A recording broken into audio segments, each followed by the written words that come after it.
What if your symptoms are your story and it's just trying to speak to you? So that is something we are going to talk today about in this video. And it is really interesting because so often in medicine, practitioners and medicine itself is so symptom focused.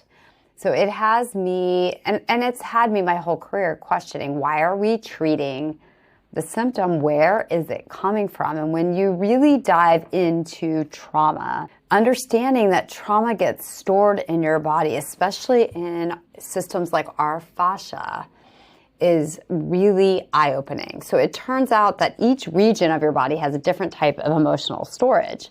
And most even muscular, it's called muscular bracing. We've all felt that sort of tension where you're kind of like on edge, your midsection's tight. It's like you're bracing to be attacked or bracing for the next thing that's got you frightened. And it turns out that muscular bracing is starting from a system in your brainstem called the reticular formation that sends signals down. And what happens is our vagus nerve connects emotional centers to organs like our gut and our heart. The reticular formation from the brainstem sends signals and can keep tension in your fascia.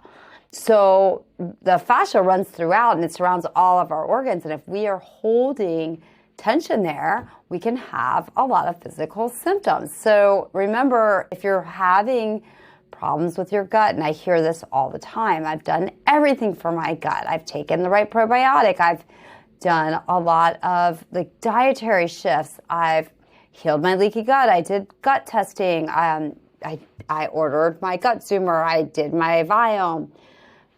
Fear and control tend to show up in your gut.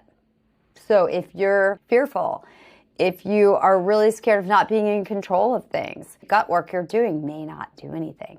That's one thing that happens in the gut. That's those particular emotions of trauma.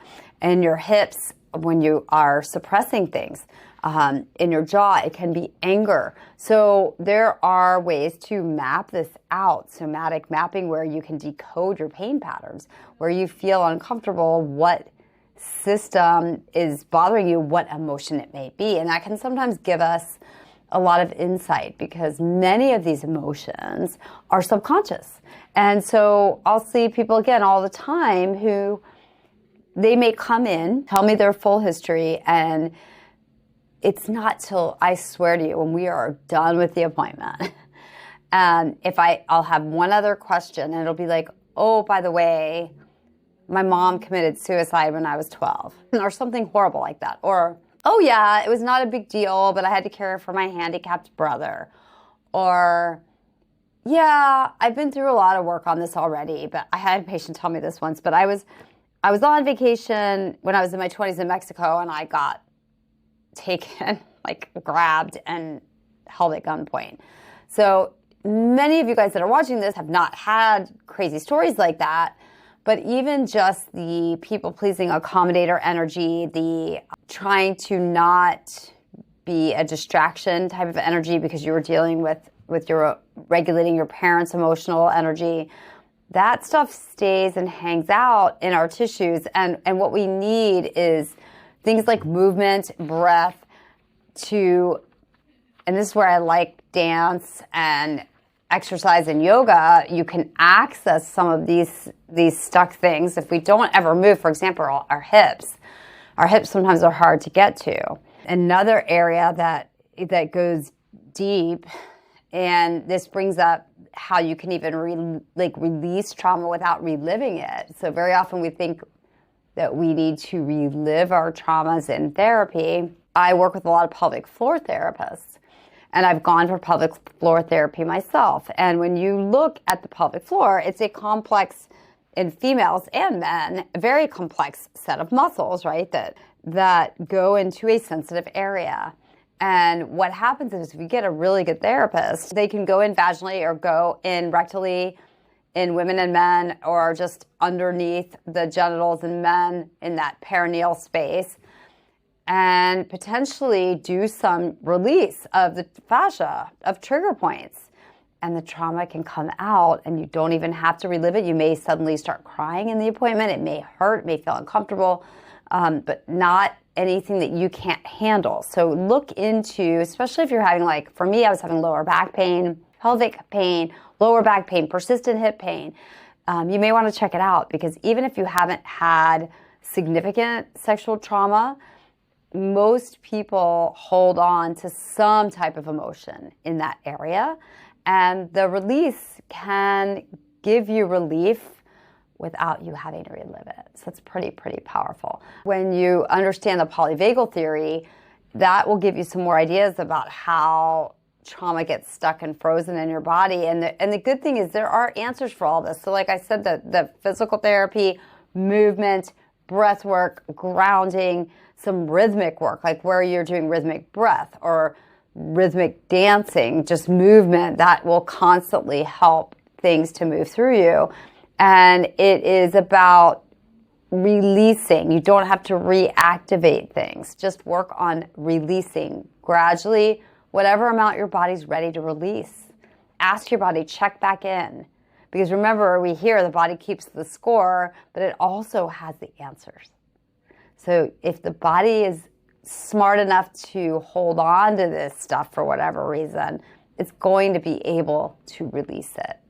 So whenever you are willing to listen, and whether it's looking into these different types of theories, or you just go and you do the breath work and you spend the time in meditation or in Epsom salt soaks with the intention to clear trauma out, or whether you go seek out a practitioner to help you, whether it's myofascial release, pelvic floor release, or even just stretching could really make a big difference, like going to a stretch lab or doing it yourself. Movement is the answer. So reframe the fact, and I really want to close out the video talking about this, which is if you're willing to listen, like truly listen to your body, there may be small signals that are talking to you. If you listen to them and you focus in and you ask and you look up, okay, this part of my body, if I'm feeling something here, maybe it's this emotion. What could that be from? Just be curious. Don't be attached and don't relive.